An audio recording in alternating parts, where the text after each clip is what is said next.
Este pequeño libro, de poco más de 200 páginas, constituye él solo una cima muy alta, muy visible, muy sólida, de las más de la literatura contemporánea.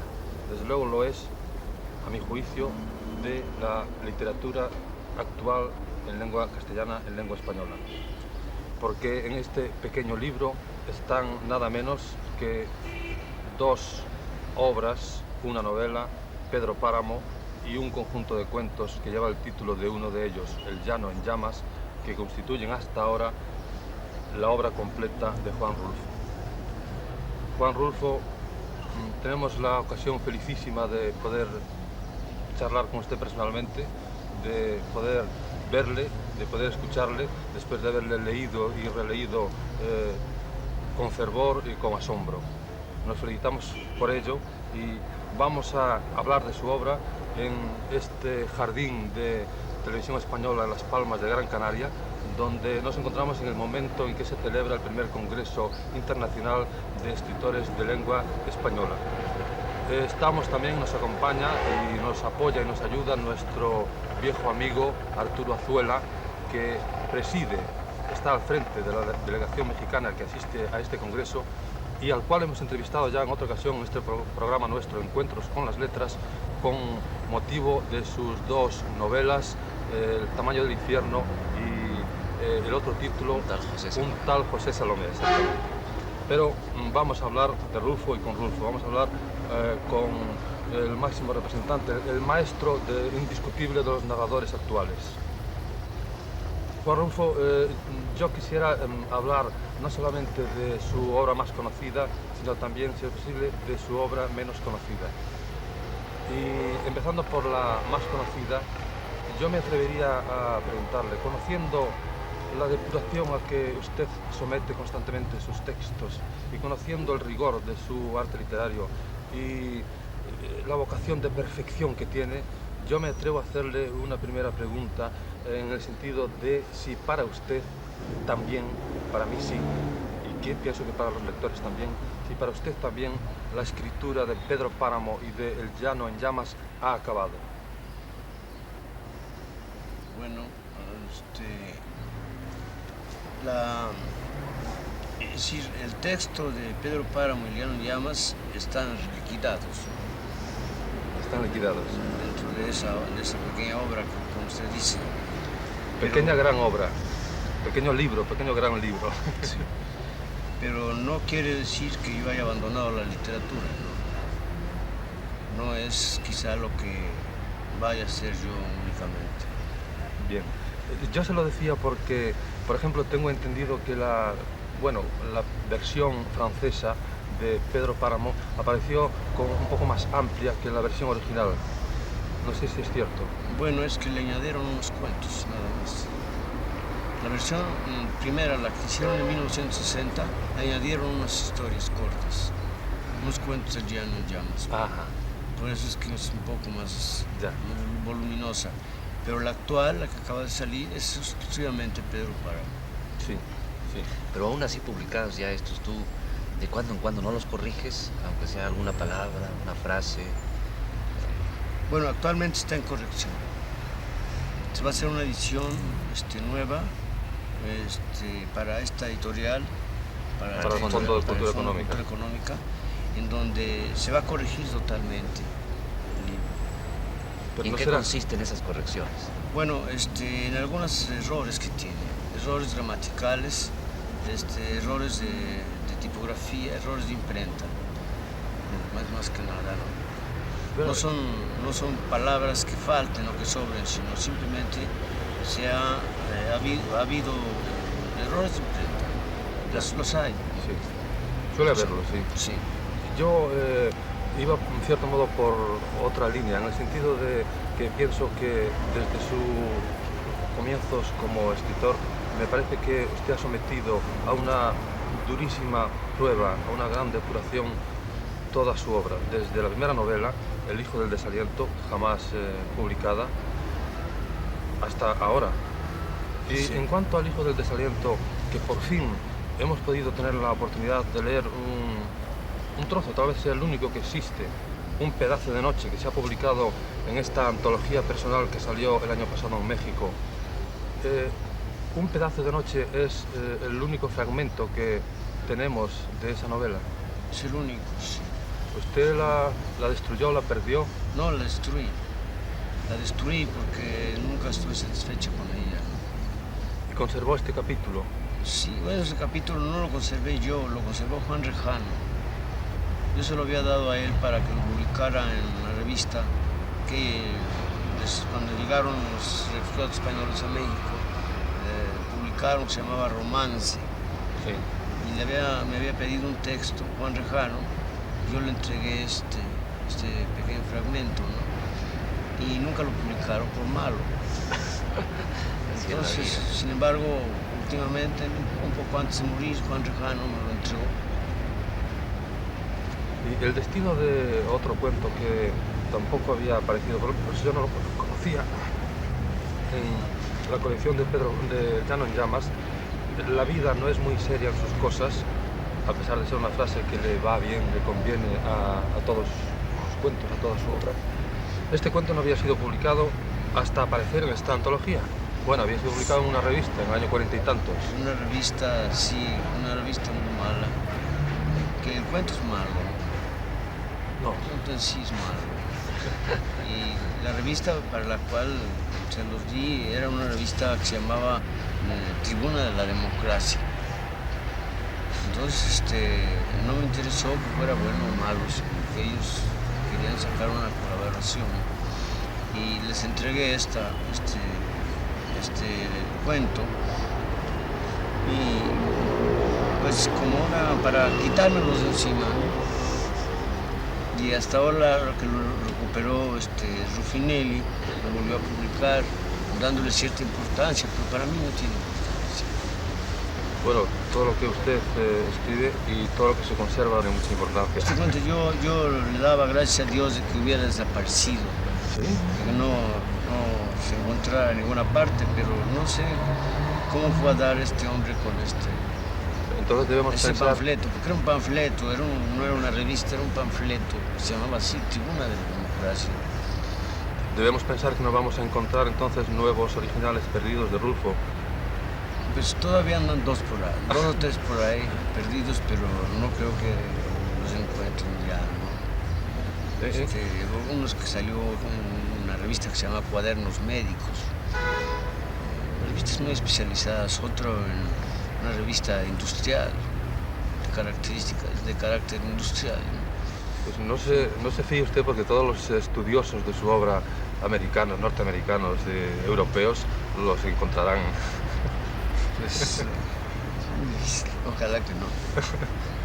Pero aún así creo que sí te llevó muchos años escribir Pedro Páramo, ¿no?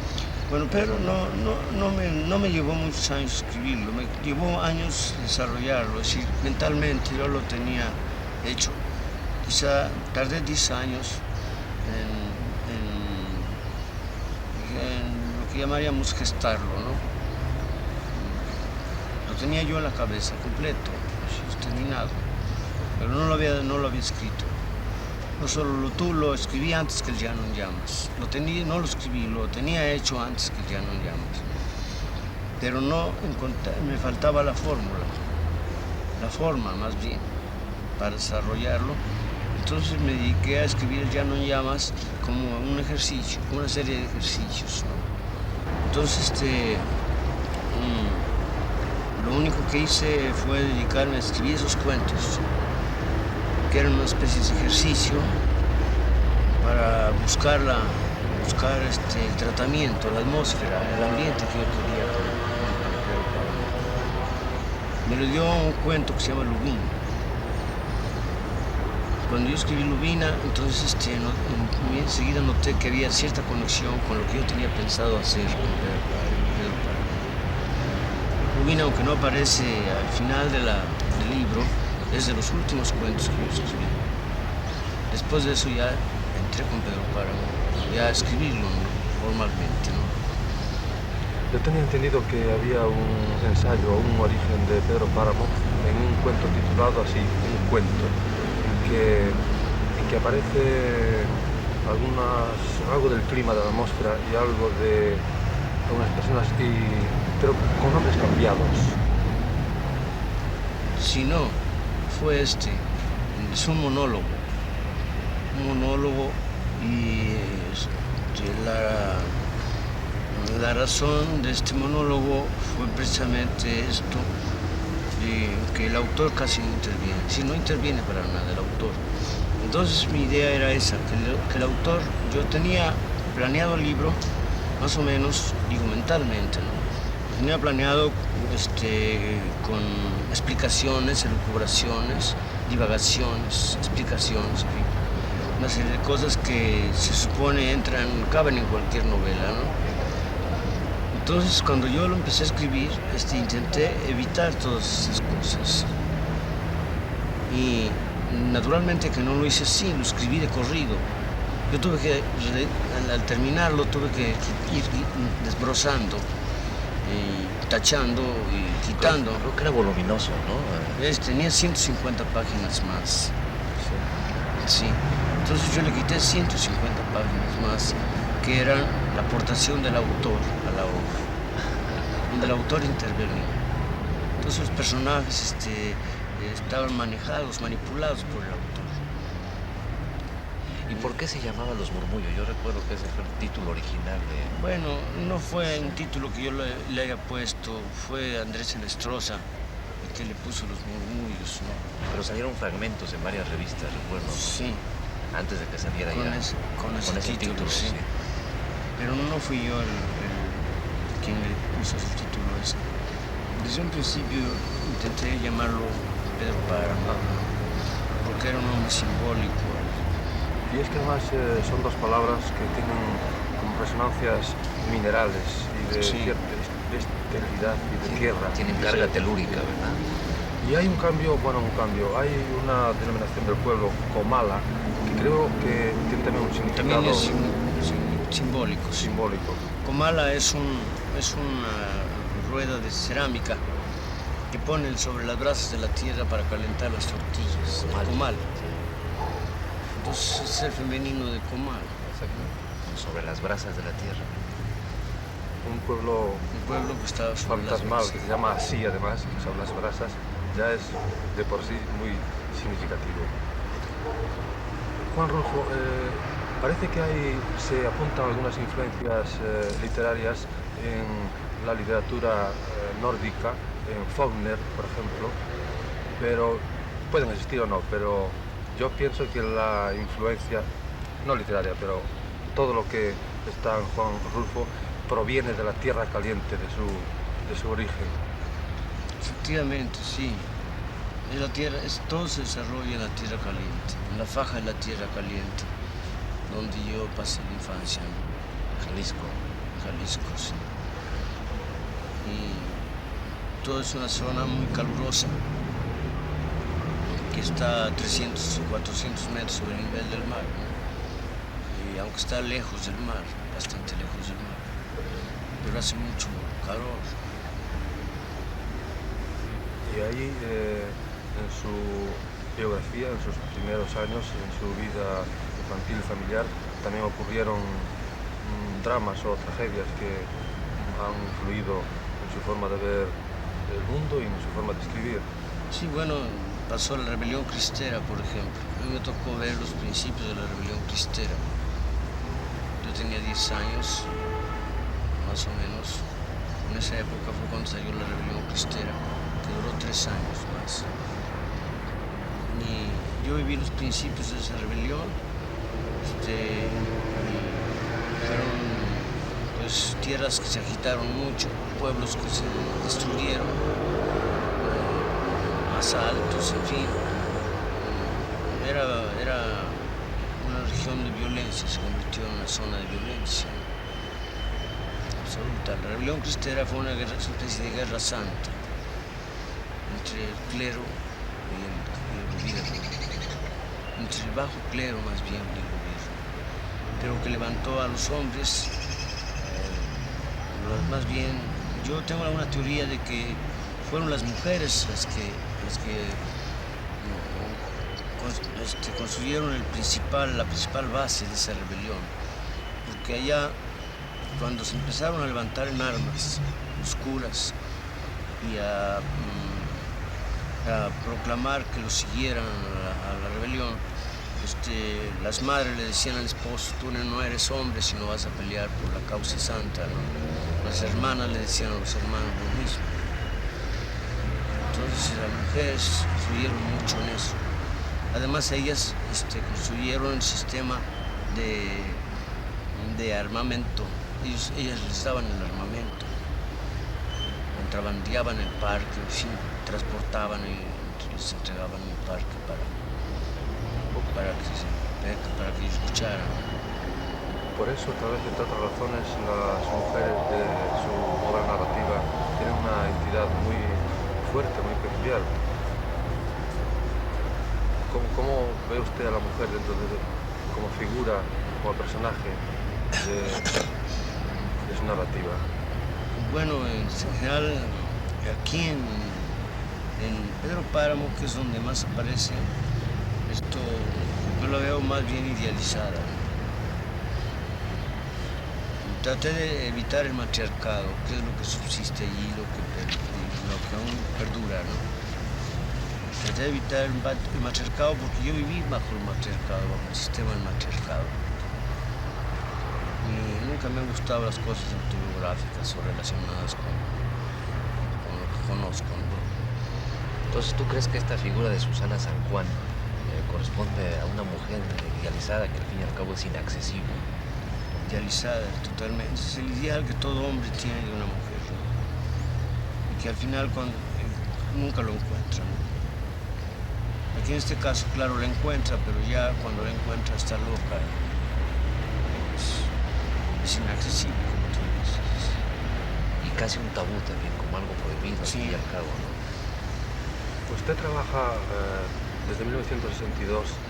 Antes ha tenido otros oficios, estudiante de leyes Sí, periodista vendedor, agente viajero, sí. Vendedor de llantas también, ¿verdad? Sí, fui agente viajero de llantas, sí, vendía llantas. hizo guiones para televisión y para cine. Hacía guiones para cine, sí. ¿Y es en esos viajes en los que se encuentra el modelo o el reflejo de esos pueblos fantasmas que tanto aparecen en su obra? No, en los pueblos indígenas en realidad no existen, viven dispersos. Sus cabañas están dispersas en las montañas. Nada más tienen centros ceremoniales en donde se reúnen en determinadas épocas del año. Pero no tienen pueblos propiamente dichos. No, estos pueblos son criollos. Los pueblos de Jalisco. Son los pueblos de Jalisco. Eran pueblos formales de 7, 8 mil habitantes, que hoy no tienen 200, sí, 200, 300 habitantes. Esos viajes tal vez entonces resulte que los hace más el antropólogo que el escritor, que el literato, que el narrador. Sí, en realidad yo voy por el instituto a los centros coordinadores con el fin de recabar información para los estudios antropológicos que hacemos. Y de ahí, de alguna manera, también sale el lenguaje. Lenguaje. No, porque los indígenas no hablan español. Son monolingües. Bien, claro, no de los indígenas, sino Sí. de los viajes por el pueblo, las tierras, el pueblo mexicano. Es decir, es que su lenguaje es un lenguaje popular, muy estilizado, pero muy, muy popular. Sí, pero más bien está ubicado en ciertas regiones del occidente del país, no en los pueblos indígenas. Por En cierto, la zona mestiza, sí. Yo siempre he pensado esto, Juan, que se puede hablar en México, no sé, tú me podrás corregir, de una literatura jalisciense. Sí. Y podríamos mencionar varios autores. El caso de Rojas González, González, el caso de Mariana Azuela. el caso de Juan José Arriola, de Agustín Yáñez, y viene luego el caso de Juan Rulfo, ¿no? Yo creo que tu lenguaje, este lenguaje extraordinario, fundamentalmente de esta zona que podríamos llamar criolla, es algo así como un zumo, ¿no? Zumo, como dicen en España, de esta larga trayectoria de escritores jaliscienses. ¿Tú has pensado en eso? ¿O es que fue nada más fundamentalmente mezclar tus experiencias de infancia, de adolescencia, de familia. No, son pueblos que aún conservan el lenguaje del siglo XVI o XVII. Son pueblos aislados, pero aún hablan como hablaron los primeros pobladores.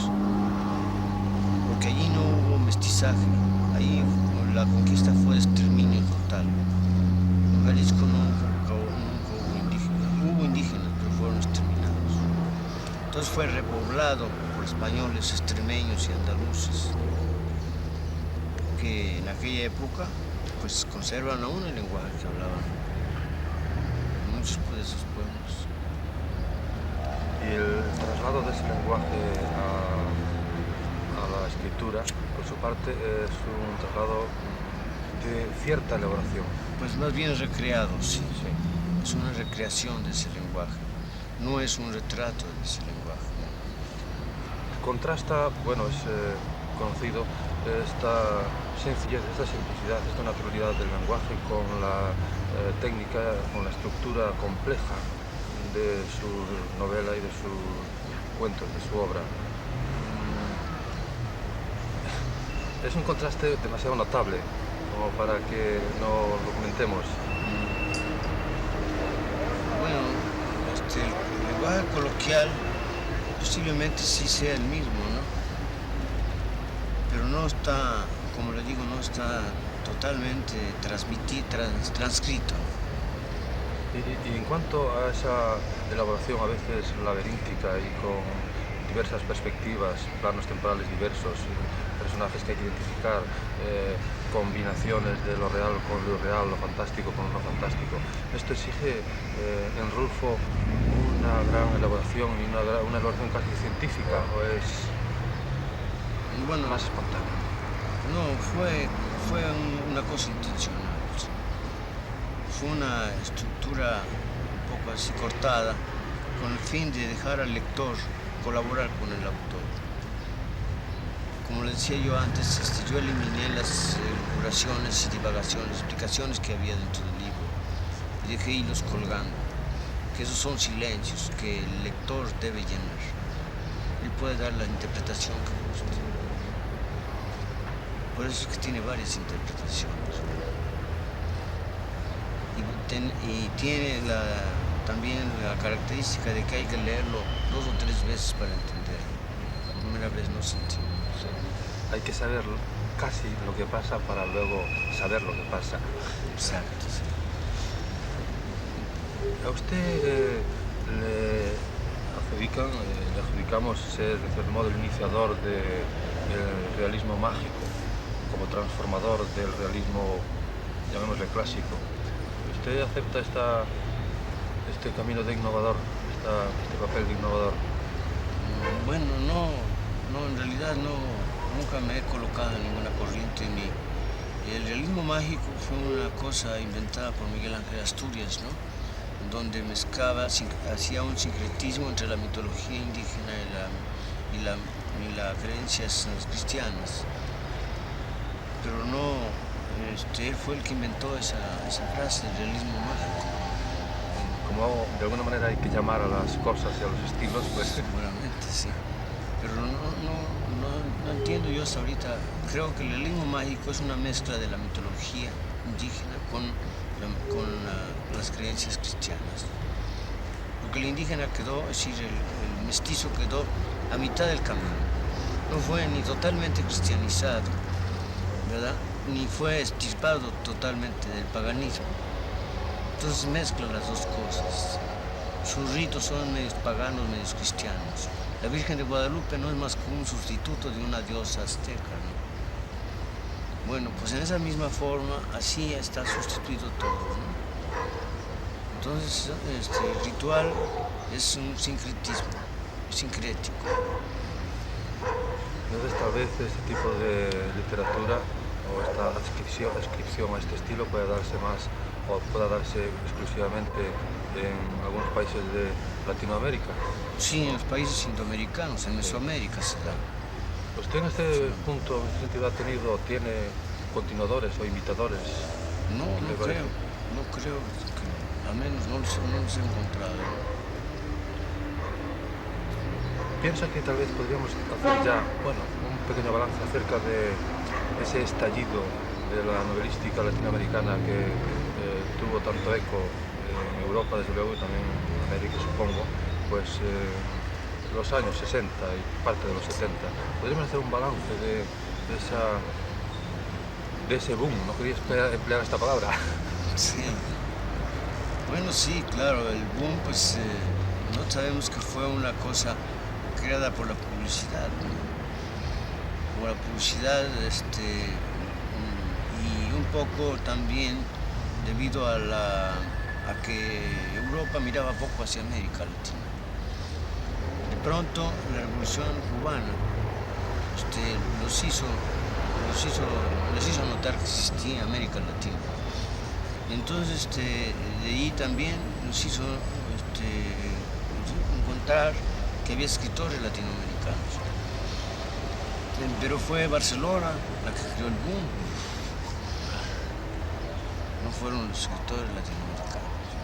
Antes del boom había muchos muy buenos escritores como Juan Carlos Onetti. Yo creo que sí. Tantos Yo creo otros que había Tanto Onetti como Juan Rulfo, como Miguel Ángel Asturias, como Borges, Cortázar incluso ya estaba. Incluso, claro. Roa sí. Bastos.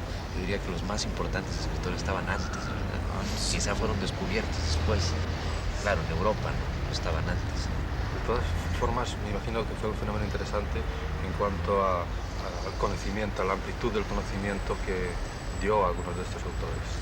Pero dejémoslos a ellos y volvamos a Juan Rulfo. ¿Le parece que hablemos de este libro, esta novela, que es un tanto mitológica ya, que usted estaba o está escribiendo, Las Cordilleras? Bueno, efectivamente, yo casi terminé esa novela, pero pues la destruí porque no llenaba los requisitos que yo quería. Era demasiado retórica y se me perdieron los personajes. Días sin floresta, un nuevo libro de cuentos, parece que sustituye en su trabajo a la novela destruida, La Cordillera. Sí, efectivamente. Días sin floresta es un cuento largo, unos 80 páginas y más o menos unos 10 o 12 cuentos cortos que tratan diversos temas. Aunque hay algunos que sí todavía retoman algunos se llaman llamas. ¿Lo tiene muy avanzado este trabajo? Pues bastantes. Solamente que lo tengo muchos en esquema, ¿no? Son esquemas. Es que somos muchos los que estamos esperando desde hace bastante tiempo su nuevo libro. Sí, bueno, eso está en desarrollo. Posiblemente a fines o principios del año próximo logre terminar. Yo quería, a ver si es posible, entrar un poco en su gabinete de trabajo y saber cómo escribe usted. Para usted escribir es un acto íntimo de soledad, pienso, pero si no le importa, me gustaría a todos sus lectores, creo que les gustaría conocer cómo es ese acto íntimo de escribir. Bueno, pues es un acto solitario. Yo escribo a mano y siempre con lápiz.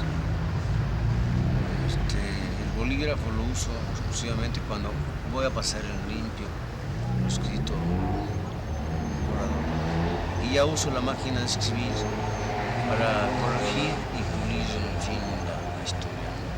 O sea que usted mismo hace 3 escrituras, por lo menos, del mismo libro. Sí. Yo quería no dejar de hablar del momento en que usted dirigía, en el año 59 y 60, esta colección de discos, Voz Viva de México, que se creó para recoger, para que no se perdieran voces, canciones y discursos de la revolución, tengo entendido.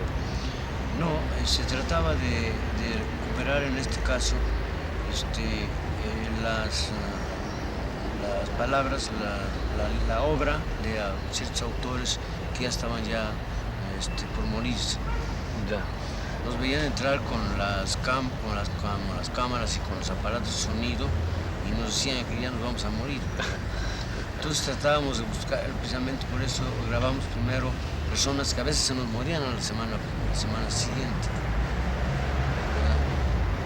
Pero se trataba de recuperar la voz, la palabra, la obra del autor, dicha por el mismo autor, ¿no? Quien hizo la cosa de las canciones fue el Instituto Nacional de Antropología e Historia.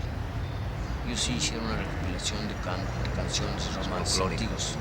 Exactamente, la colección del folclore. Pero nosotros queríamos la obra.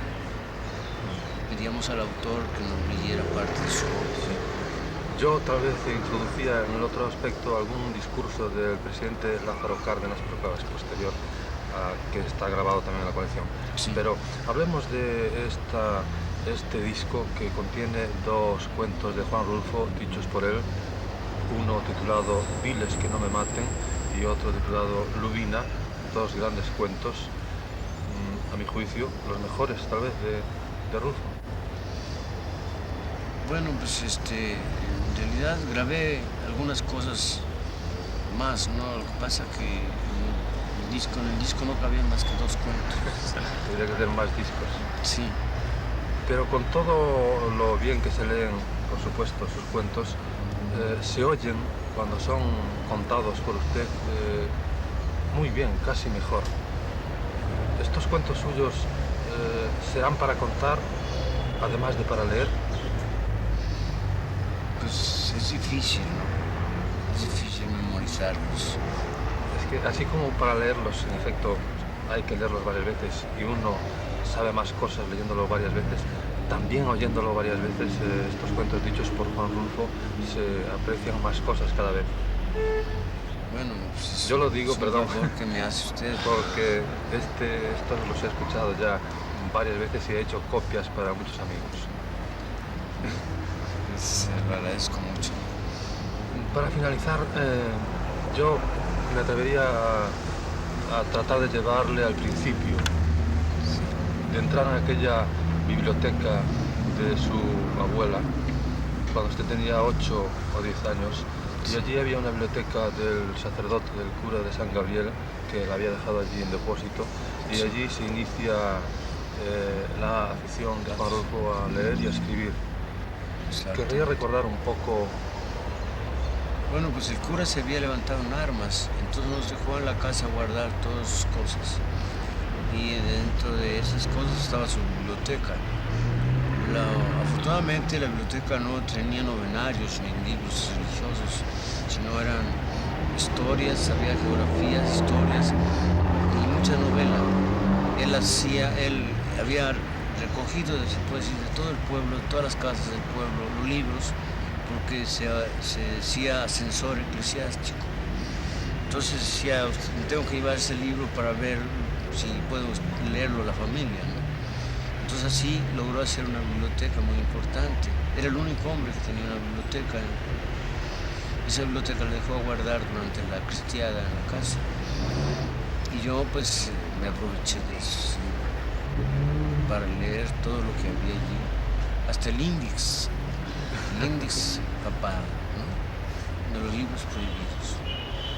A lo mejor si este cura llega a saber que iba a fructificar también, igual no lo hubiera dejado en la biblioteca a su abuela. Sí. Porque es que estos censores siguen existiendo, pero Sí. pasemos a... Juan Rulfo, nosotros en este programa cultural Encuentros con las Letras tenemos un espacio que se llama Biblioteca Básica, en la que figuran los libros de las personas que nosotros entrevistamos. Por supuesto, sus libros figuran desde el comienzo de esta biblioteca, por supuesto. Pero yo le pediría, si quiere, que nos orientara, nos dijera, a nuestros espectadores, que nos dijera pues unos cuantos títulos que usted considere básicos que deba tener pues un hombre de cultura media, un universitario que termine su carrera. Sí, pues yo le recomendaría, en realidad, no una recomendación así, sino yo creo que la literatura rusa, al digamos, de la ahora época presoviética. Y la literatura nórdica tiene autores fundamentales, ¿no? A mí me gustaba mucho, y lo reconozco, que las influencias más grandes que yo he tenido ha sido Knut Hamsun, después Jan John y Ramiu. Además, los escritores rusos como Boris Pilniak, Korolenko, Andreyev, Dostoyevsky, en fin, y de algunos autores norteamericanos como Hemingway y Sherwood Anderson. Sherwood Anderson es un autor muy querido para mí, ¿no? Porque considero que, como Knut Hamsun, no solamente era bondadoso en sus obras, sino era bondadoso en sí mismo. Era un hombre muy humano, era un hombre muy amoroso. Y, en fin, no podría yo dar una lista muy larga porque son muchos los libros que he leído, ¿no? Pero hay algunos que sí realmente los considero pues, fundamentales, que él he releído varias veces. Pero dar así una lista, así aquí en este momento, de todos esos libros, pues es difícil porque yo he leído mucho y de distintos autores, ¿no? Quizá los que menos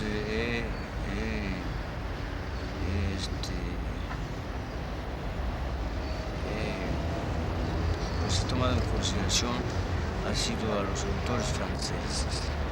A los modernos incluidos, los actuales. Sí.